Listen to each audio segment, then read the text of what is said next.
할렐루야. 주님께서 이 시간 함께 하시고 은혜를 더하여 주십니다. 본독한 말씀을 근거로 하여서 재기한 신앙이 강하다라는 제목으로 함께 은혜를 나누도록 하겠습니다.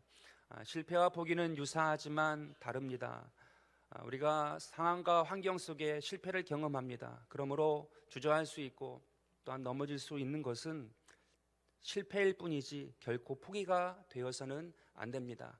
영국의 총리였던 윈스턴 처칠은 성공이란 열정을 잃지 않고 실패를 거듭할 수 있는 능력이다라고 이야기했습니다. 성공이라는 것이 무엇이냐? 열정을 잃지 않고 실패를 거듭할 수 있는 능력임을 이야기하였습니다. 얼마나 우리에게 적용이 될 수 있습니까? 실패는 할 수 있습니다. 그러나 끝까지 포기하면 안 되는 것이 우리에게 주어진 하나님께서 허락하신 귀한 삶인 줄 믿습니다.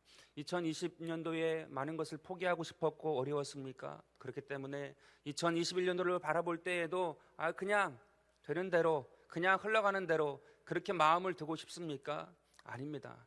끝까지 주님을 바라보고 포기하지 아니하고 믿음으로 나아갈 때에 반드시 하나님께서 붙드시고 그 삶을 통하여서 아름다운 열매를 허락하여 주시는 줄로 믿습니다. 우리 대전순복음교회 모든 성도님들의 삶에 끝까지 주님을 바라보고 믿음으로 전진하는 2021년도 되기를 간절히 바라겠습니다. 그렇다고 하면 이 실패한 자에게 재기할 수 있도록 하나님께서 허락하시는 은혜가 무엇일까? 오늘 말씀을 통하여서 함께 살펴보도록 하겠습니다. 첫 번째로 하나님께서는 재기할 수 있도록 친히 찾아와 주십니다. 오늘 본문에서 예수님은 실패한 제자들에게 찾아가셨습니다. 여러분, 사람이 실패하면 어떤가요? 마음에 낙심이 오지요. 예수님과 12 제자들은 3년 반 공생의 기간에 복음을 가지고 많은 사람들을 가르치고 또한 그들에게 복음을 전하고 또한 복음으로 말미암아 약하고 병든 것을 다 고쳐주었습니다. 그러나 예수님이 십자가에 못 박혀 죽으신 이후에 이 제자들의 마음에 실패가 경험되었고 낙심한 상태가 되었습니다. 근데 오늘 요한복음 21장 3절 말씀에 이렇게 기록하고 있습니다. 시몬 베드로가 나는 물고기 잡으러 가노라 하니 그들이 우리도 함께 가겠다고 하고 나가서 배에 올랐으나 그날 밤에 아무것도 잡지 못하였더니 그들이 실망하였어요. 낙심하였어요. 그래서 제자들은 고향으로 돌아와 그물을 던지죠. 그러나 낙심한 마음으로 익숙하였던 그 어부의 일조차도 그들에게 어떠한 열매를 허락하지 않습니다. 낙심한 마음으로는 어떠한 것도 얻지 못하더라는 거죠. 밤새도록 수고했지만 어떠한 위로도, 조그만 위로도 얻지 못하였음을 말씀합니다. 그리고는 4절 말씀에 이렇게 기록합니다. 날이 새어갈 때에 예수께서 바닷가에 서셨으나 제자들이 예수이신 줄 알지 못하는지라. 여러분, 제자들이 실패와 낙심으로 가득 차 있다 보니까 예수님께서 찾아왔음에도 불구하고 예수님이신 줄 몰라요.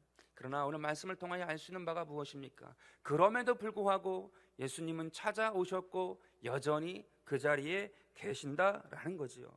여러분, 실패의 시간이 길고 아무리 괴롭다 할지라도 포기하지 아니하면 주님이 찾아와 주세요. 주님께서 함께하여 주세요. 주님이 여전히 우리의 삶을 인도하시고 이끄시고자 하시는 그 강렬한 의지를 가지고 우리의 삶에 찾아와 주시는 줄로 믿습니다. 오늘 저와 여러분의 삶에 그 주님을 기억하고 아주 작은 불씨라도 꺼트리지 말고 포기하지 말고 주님을 향하여서 나아가는 저와 여러분 되길 간절히 바라겠습니다. 어렸을 때 이렇게 아궁이에 불 켜게 되어지면 꺼진 것 같지만 막 뒤집어 헤치면 안에 자그마한 불씨라도 있으면 거기 다시금 불을 피울 수 있지 않습니까? 오늘 저와 여러분의 삶에 꺼진 것 같은 낙심, 절망, 실패가 있다 할지라도 끝까지 포기하지 않고 주님께 나아가는 저와 여러분 되길 주 예수 이름으로 축원드립니다. 데살로니가 후서 3장 13절 말씀에 이렇게 말씀합니다. 형제들아 너희는 선을 행하다가 낙심하지 말고, 또한 히브리서 12장 5절 말씀입니다. 또 아들들에게는 권하는 것 같이 너희에게 권면하신 말씀도 잊었도다. 일러스되 내 아들아 주의 징계하심을 경히 여기지 말며 그에게 꾸지람을 받을 때에 낙심하지 말라. 여러분, 세상의 꾸지람이 아니에요. 하나님의 꾸지람을 받을지라도 낙심하지 말래요. 하물며 세상을 통해서 다가오는 어려움이 있습니까? 낙심이 있습니까? 실패가 있습니까? 거기에 굴복하면 안 되는 것이 주님은 친히 찾아오시고 우리의 마음을 회복시키시고 하나님의 은혜를 넘치게 하시는 줄로 믿습니다. 낙심의 자리에, 낙심의 마음에 머물지 말라는 거예요. 그러면 주님이 친히 찾아와 주세요. 여러분, 성경 말씀을 보게 되어지면 주님께서 부르짖고 간절히 간구하는 심령에 반드시 찾아와 주십니다. 그런데 그러한 환경, 그러한 상태, 그러한 상황에 있지 아니한 절망과 낙심의 깊은 고래에 빠진 사람, 외마디도 외치지 못하는 사람에게도 주님은 친히 찾아와 주십니다. 38년 된 병자, 얼마나 절망과 낙심에 38년을 살았습니까? 태어나면서부터 그러한 삶에 빠져있던 사람이었던 것 같아요. 근데 그에게 예수님이 찾아갔어요. 근데 그에게 주님께서 단 한 가지 요구를 하시죠. 내 자리를 들고 일어나 걸으라 라고 말씀합니다. 여러분, 완전히 포기한 사람이라고 하면 그 자리를 들고 일어나려고 하는 그 마음 가질 수 없을 것이에요. 그러나 그 38년 된 병자, 낙심과 절망에 이제는 끝난 것 같은 그러한 상태였음에도 불구하고 그 말씀을 들었을 때 그 자리를 들고, 자기가 앉아있던 자리를 들고 일어나 걷게 되어집니다. 마지막 순간까지 포기하지 아니한 38년 된 병자였던 것이. 여러분, 마르다와 마리아도 마찬가지 아닙니까? 그 오라버니가 죽었어요. 그 함께 화목하게 살았던 그 오라버니가 죽어서 낙심과 절망에 빠졌습니다. 그러나 예수님께서 오셨을 때에 최소한의 한 가지를 요구하세요. 그 무덤을 닫고 있는 돌을 옮겨 놓으라, 굴려라, 이렇게 말씀을 하십니다. 그러자 마르다와 마리아가 그 말씀을 듣고는 낑낑 힘차게 그 돌을 굴리지 않습니까? 그래서 굴려 놓으니까 나사로가 살아 일어나는 놀라운 기적의 역사가 나타나게 되어집니다. 여러분, 포기하고 이미 그 자리에서 떠났고 예수님을 맞이하지 않았다라고 하면 그러한 기적은 일어나지 않아요. 그 돌을 굴리지도 않았을 거예요. 그러나 그들의 마음에 끝까지 포기하지 않았을 때에 그들의 삶에 하나님의 놀라운, 재기할 수 있는 믿음의 놀라운 역사가 일어나게 되었습니다. 여러분, 나만 장군도 마찬가지 아닙니까? 그 요단강에 7번 들어갔다 나오라고 얘기하는 그 이야기에 분노했어요. 그러나 그 말씀에 순종하여서 행하였을 때에 그 살결이 어린아이와 같이 회복되었다고 말씀하고 있습니다. 여러분, 끝까지 포기하지 않는 거예요. 그 마음을 가지고 나아갈 때에 주님께서 함께 하시고 주님이 찾아와 주시고 그 걸음을 반드시 인도하여 주시는 것입니다. 여러분, 신방을 하고 함께 예배를 드리잖아요. 그러면 어느 때부터인가 제 마음에 항상 먼저 기도하는 제목이 하나 생겼어요. 그것은 무엇이냐 하면, 하나님 먼저 신방해 주세요. 주님이 먼저 신방해 주세요. 그 가정을 먼저 신방해 주시고 그 예배를 먼저 신방해 주시고 주님이 친히 먼저 가시지 아니하시면 안 된다는 것을 깨닫게 된 거죠. 하나님, 주님께서 친히 찾아와 주세요. 여러분, 여러분의 삶의 기도에서도 그 기도가 항상 먼저 있어야 돼요. 내 힘으로, 내 노력과 내 자랑으로 무엇인가를 막 애쓰려고 하는 그런 발버둥이 얼마나 많이 있습니까? 저도 그렇죠. 그 발버둥이 얼마나 많은지 몰라요. 좀 더 잘해보려고 하는 그 발버둥, 그것이 나쁜 건 아니지만 우리의 중심에 주님이 친히 먼저 찾아와 주세요. 주님이 먼저 마음을 만져주세요. 주님이 먼저 환경을 만져주세요. 주님이 먼저 그 가정을 만져주세요. 그러할 때에 주님께서 그 모든 것을 인도하시고 복되게 하시는 줄로 믿습니다. 한 간증을 들었습니다. 낙심한 성도가 있었대요. 그 낙심한 성도에게 한의사였던 장로님이 신방을 가게 되셨대요. 그래서 이제 그 성도님에게 힘을 내라, 다시금 주님 바라보고 나아가자, 주님이 함께 하신다, 주님이 도와주신다, 끝까지 포기하지 말라, 그러한 말씀으로 이제 위로하시고 권면을 하신 거죠. 근데 이 장로님이 한의사라고 말씀드렸잖아요. 그러니까 이제 체력적으로 떨어진 것을 보고는 약한 첩을 쥐어준다고 하시고, 그 약첩에 이제 들어가는 내용물 중에 대추가 있다라고 얘기하면서 이 대추를 통해서 한 번 더 권면을 하시는 거예요. 뭐라고 권면하시는가 하면, 성도님, 이 대추가 언제 맺히는 줄 압니까? 대추꽃이 맺히고 그 대추꽃에서 대추가 열리는데 언제 맺히는지 아십니까? 했더니 잘 모르겠습니다 그러죠. 그러니까 이 장로님이 이제 말씀하시는 거예요. 이 대추꽃은 초복, 중복, 말복에 꽃이 핍니다. 그리고 거기에 열매가 맺히게 됩니다. 근데 이 초복과 중복과 말복은 한 해 동안에 가장 더운 때이지 않습니까? 가장 어려운 때예요. 사람이 버티기가 어렵고 다 그런 때 아닙니까? 근데 초복과 중복과 말복에 가장 또 실하게 대추가 맺히고 윤기가 흐르는 그 때가 있답니다. 때가 있습니다. 그러면서 하시는 말씀이 가장 실하고 윤기가 흐르는 대추는 언제 맺히는 대추인가 하면 말복에 맺히는 대추입니다 라고 말씀을 하시는 거예요. 그러면서 권면하시는 거죠. 말복이 가장 더울 때, 가장 힘들 때입니다. 그렇지만 그때 꽃이 피고 맺히는 대추가 가장 윤기가 흐르고 가장 실한, 아주 토실토실한 그러한 대추가 맺히고 맛이 있는 대추가 맺힌다라고 이제 권면을 한 거죠. 그러니까 끝까지 어려움이 있더라도, 견디기 힘들더라도, 낙심하고 포기하고 싶은 상황이라 할지라도 절대로 포기하지 말고 주님 바라보라 라고 말씀하신 거예요. 오늘 저와 여러분의 삶에도 얼마나 동일한 그러한 내용이 됩니까? 우리 마음에 진짜 주님을 바라보고 낙심하면 안 돼요. 2020년에 어떠한 삶, 어떠한 가정을 개인적으로 했는지는 잘 모르겠어요. 근데 우리가 함께 경험한 것이 있지 않습니까? 이 몸된 교회를 통하여서 진통이 있었어요. 또한 더 잘 되고자 하는 그런 과정들이 있었어요. 그러나 그것을 통하여서 어떠한 분들 마음에는 마음에 낙심이 들어오기도 하고 상처가 되기도 하고 실패가 되기도 했을 수 있습니다. 그러나 주님이 친히 찾아와 주세요. 그리고 그때 맺히는 열매가 가장 달고 가장 윤기가 흐르는 것입니다. 그 마음을 가지고 2021년도를 믿음으로 바라보는 것이, 우리가 영혼이 잘 되고 범사가 잘 되고 강건한 복을 누리지 않습니까? 하나님 몸된 교회에 하나님의 평안이 있고 하나님의 은혜가 있고 하나님의 기쁨이 흘러서 우리의 범사가, 우리의 가정이, 또한 우리의 모든 영육이 강건할 수 있도록 하나님께서 반드시 우리를 인도하여 주실 줄로 믿습니다. 따라서 주님은 친히 찾아와 주세요. 걱정하지 마세요. 주님은 친히 찾아와 주시고 만져주시고 회복시켜 주십니다. 그 은혜를 바라보고 나아가는 2021년도 되기를 바라겠습니다. 두 번째로 재기할 수 있도록 하나님께서 허락하시는 은혜가 무엇이냐? 실패한 기억을 남기지 않는다는 것이죠. 예수님이 오시면 환경을 먼저 바꾸시는 것이 아니라 저와 여러분 자신을 먼저 바꿔주시죠. 우리 자신을 먼저 바꿔주세요. 오늘 본문 말씀 5절에 이렇게 말씀합니다. 예수께서 이르시되 얘들아 너희에게 고기가 있느냐? 대답하되 없나이다.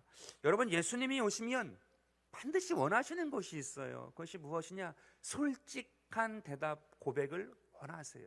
주님이 물으실 때에 정말로 마음에 있는 것을 가감 없이, 거짓 없이 솔직하게 고백할 수 있느냐? 고백할 수 있으면 주님께서 그것을 받으시고 그의 삶에 응답을 더하여 주세요. 그래서 솔직한 고백은 기적의 모판이 됩니다. 그리고 응답의 시작이 돼요. 그래서 반드시 주님은 오시면 물으세요. 솔직한 고백으로 나아갈 수 있도록. 그 다음에 6절 말씀에 이렇게 말씀하십니다. 이르시되 그물을 배 오른편에 던지라 그리하면 잡으리라 하시니 이에 던졌더니 물고기가 많아 그물을 들 수 없더라. 여러분, 이 6절 말씀을 요한복음 21장에서도 대할 수 있는데 여러분 익숙하지 않습니까? 왠지 제자들을 처음 부르실 때에도 예수님께서 물고기를 많이 얻게 하시고 그들을 부르셨거든요. 여러분, 예수님께서 친히 오셔서 똑같이 21절에 실패한 이 제자들에게 동일한 방법으로 그들을 다시금 찾아봐 주시고 만나 주시고 계세요. 여러분, 이것을 통해서 알 수 있는 두 가지 사실이 있습니다. 첫 번째는 주님은 실패한 자에게 찾아오신다는 거예요. 그리고 두 번째로 주님은 실패한 기억이 전혀 생각나지 않도록 처음과 똑같은 방식으로 찾아와 주신다는 거죠. 그래서 실패한 기억이 더 이상 들지 않도록 주님께서 우리에게 만나주시고 인도해 주시는 거예요. 여러분, 실패한 기억이 내 마음에, 내 머릿속에 계속해서 남아있다라고 하면 결코 편치 않아요.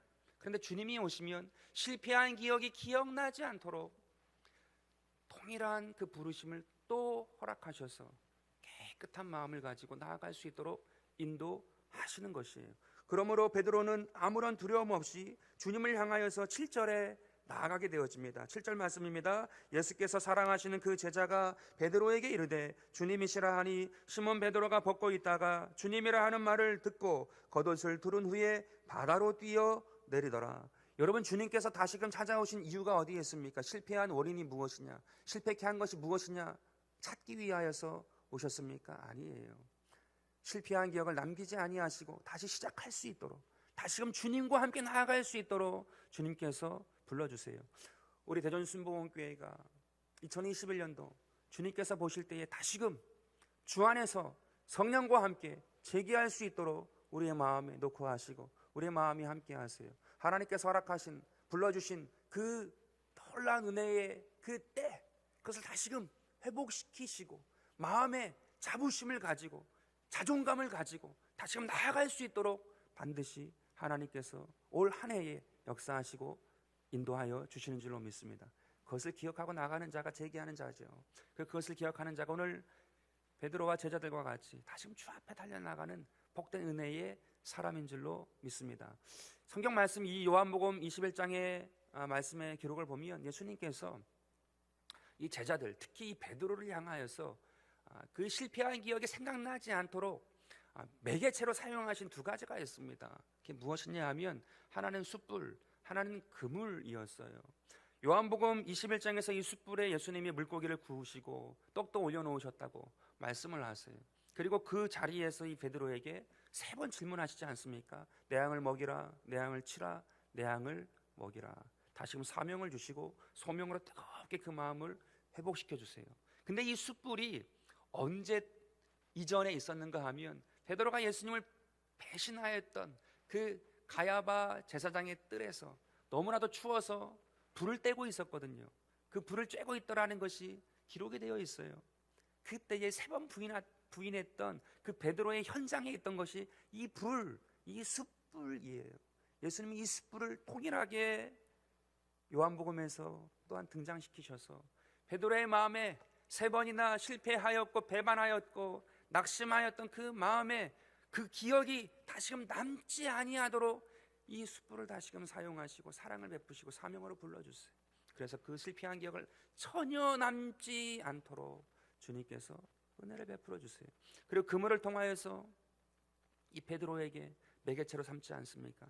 베드로가 처음 예수님을 만날 때에도 깊은 데로 가서 그물을 내리라, 그 밤이 맞도록 어부질했지만 얻은 것이 없었거든요. 깊은 곳에 그물을 내리라. 근데 말씀에 의지하여 내리리이다 하고서는 했더니 그물이 찢어져 가는지라. 그 손맛이라고 하잖아요. 이 물고기 잡을 때 그 손맛, 그물을 느꼈거든요. 근데 21장에서도 요한복음 21장에서도 153마리의 물고기를 가득 주셔서 그물이 찢어져 가는지라 동일하게 깨닫게 해요. 베드로로 하여금 회복하게 하세요. 그 첫 부르심, 하나님께서 그 은혜로 부르신 그 은혜를 다시금 기억하고 회상하게 하여서 실패한 기억을 싹 지우시고 다시금 하나님의 귀한 자녀로, 제자로 주님께서 사명자로 사용하세요. 주님께서 그러한 은혜로 우리 교회를 한 사람 한 분 한 분을 인도하고 계신 거예요. 따라서 우리의 마음에 그러한 것을 싹 예수 안에서 해결함을 받고 나아가는 은혜가 있게 되길 간절히 바라겠습니다. 예전에 우리 권사님 남편 되시는 분이 정신과 의사하셨어요. 그래서 이제 들으신 것이 있으셨는지 저에게 이제 하신 말씀이, 목사님, 이 정신병이 참 무섭습니다. 왜냐하면 탁구공이 찌그러지는 것과 같습니다. 탁구공이 찌그러지면 그걸 핀다 할지라도, 공기를 집어넣어서 핀다 할지라도 그 자국이 남지 않습니까? 그 흰, 그 찌그러졌던 자국. 이 마찬가지로 이 정신병이라는 것이 한번 오면 회복이 된다 할지라도 그 자국이 남습니다. 그래서 약한 충격에도 다시금 그 부분이 문제가 되고 어려움을 겪을 수 있습니다. 그래서 이 정신병이 참으로 어려운 것입니다. 그러한 얘기를 해주시더라고요. 여러분, 트라우마가 있지 않습니까? 자동차 사고를 크게 경험하면 다시 운전할 수가 없어요. 또한 인간과 인간과의 관계, 또한 한 가정을 이루었다 깨져본 경험을 했던 사람은 그 트라우마가 있지 않습니까? 다시금 가정을 이룬다 할지라도 그 두려움이 있는 거예요. 조심스러운 거예요. 근데 오늘 말씀에 주님께서 오시면 그 실패한 기억을 다 지우신대요. 그리고 남지 않게 하신대. 사람의 방법으로, 세상의 방법으로 하는 것은 그 자국이 남지요. 그러나 오늘 말씀에 주님이 오시고 성령께서 함께 하시면 그 자국을 남기지 아니하시고 끝까지 주와 함께 나아갈 수 있도록 주님께서 인도하여 주신다라고 말씀하고 계세요. 2021년도 하나님께서 복으로 허락하셨습니다. 우리의 미지의 세계는 주님과 함께하는 세계이기에 복이에요. 하나님께서 함께 하신 축복의 미지의 땅이에요. 가나안 땅이라는 거죠. 여러분, 성령과 함께 나아가면 우리의 삶에 실패한 기억, 2020년도에 어그러짐이 있고 진통이 있고 아픔이 있었다 할지라도 주님께서 반드시 그 흔적을 남기지 아니하시고 꽝! 그 트라우마에 갇혀서 더 나아가지 못하는 삶이 아니라 주님께서 함께 하시는 은혜로 담대히 나아가 하나님께서 취하게 하시는 놀라운 은혜 우리에게 허락하실 줄로 믿습니다. 그래서 온 교회가 또한 각 가정이 또한 각 개인이 정말로 실패를 남기지 아니하시는 좋으신 주님, 그 주님을 의지하고 믿음으로 취하는 2021년도 되기를 간절히 바라겠습니다. 그리고 재기한 자에게 주시는 세 번째 은혜는 무엇인가? 부활의 능력을 경험하게 하신다는 거예요. 오늘 우리가 함께 읽지 않았지만 13절 말씀에 이렇게 기록하고 있습니다. 예수께서 가셔서 떡을 가져다가 그들에게 주시고 생선도 그와 같이 하시니라. 여러분, 이것은 주님과 함께 식사를 하는 장면이죠. 공생의 3년 반 시간 동안 얼마나 많은 시간 예수님과 함께 식사를 했겠습니까? 그 일상을 얼마나 같이 일상을 경험했겠습니까? 그런데 실패한 이후에 그들은 고향으로 돌아간 이후에 그러한 일상을 누리지 못했죠. 근데 예수님께서 오셔서 가장 먼저 하신 것이 함께 조반을 드신 거였어요. 그 일상을 회복하신 것이었어요. 그래서 그들로 하여금 재기할 수 있도록 부활의 은혜를 경험할 수 있도록 주님께서 은혜를 베풀어 주세요. 여러분, 부활의 은혜가 무엇입니까? 우리가 기도하고 간구하여서 정말로 안 되던 것이 되어지는 것 너무나도 큰 기적이고 부활의 은혜예요. 그런데 매 순간마다 주님께서 부활의 은혜를 우리에게 경험하게 하세요. 그것은 무엇이냐 하면 우리에게 허락하신 하나님께서 허락하신 아름다운 일상이, 하루하루의 삶이 하나님의 축복인 것인 줄 알고 하나님께 감사함으로 깨고 감사함으로 눕고 그 하루하루의 삶의 일상에서 주님을 찬양하고 찬미하는 것을 다시금 회복하는 것이 부활의 능력을 경험하는 거예요. 여러분, 우리에게 허락한 그 일상을 우리가 감사하지 않아요. 호흡하는 것, 우리가 먹고 마실 수 있는 것이 있는 것, 우리가 함께 예배할 수 있는 것, 함께 주님께 찬양할 수 있는 이 아름다운 일상을 감사하지 않았던 때 부활의 능력을 경험하지 못한 거예요. 그런데 주님이 오셔서 조반을 같이 드세요. 그 부활을 다시금 경험하라. 여러분, 우리가 코로나 때문에 괴로운 것도 있지만 깨닫게 하는 것이 있어요. 이제 다시금 또 20% 열어줬다고 얘기하고 있습니다. 함께 또 예배드릴 수 있는 그러한 것들이 열리게 되었지요. 감사해요. 작은 것에 감사한 자에게 하나님께서 더 큰 것을 주시고 그것에 또 감사하는 자에게 더 큰 것을 줄 수 있는 은혜의 그릇이 되는 거 아니겠습니까? 오늘 저와 여러분의 삶에 그것을 기억하고 나아가게 되길 간절히 바라겠습니다.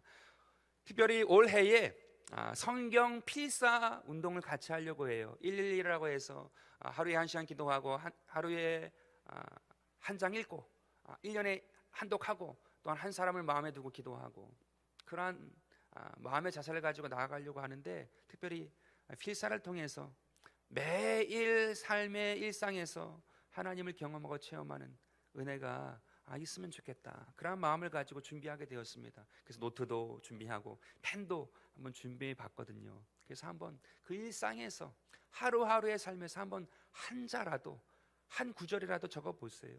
그래서 내 삶을 채워나가고 그것이 되어져 나가고 그럴 때 하나님께 기뻐하고 감사하고 그러한 삶이 되어지면 이 비대면 시대에 우리가 함께 있을 때만 하나님의 은혜를 경험하는 것이 아니라 그 자리에서도 하나님을 예배하고 하나님을 경험하고 그 새벽에 주님과 조반을 먹었던 제자들과 같이 매 순간순간의 삶에 나의 골방에서도 주님과 조반을 먹듯이 나의 가정에서 주님과 조반을 먹듯이 하나님의 은혜를 경험하는 또 놀라운 은혜가 이루어지게 될 줄로 믿습니다. 그 주님을 바라보고 2021년도 믿음으로 승리하는 저와 여러분 되기를 주 예수 이름으로 축원드립니다.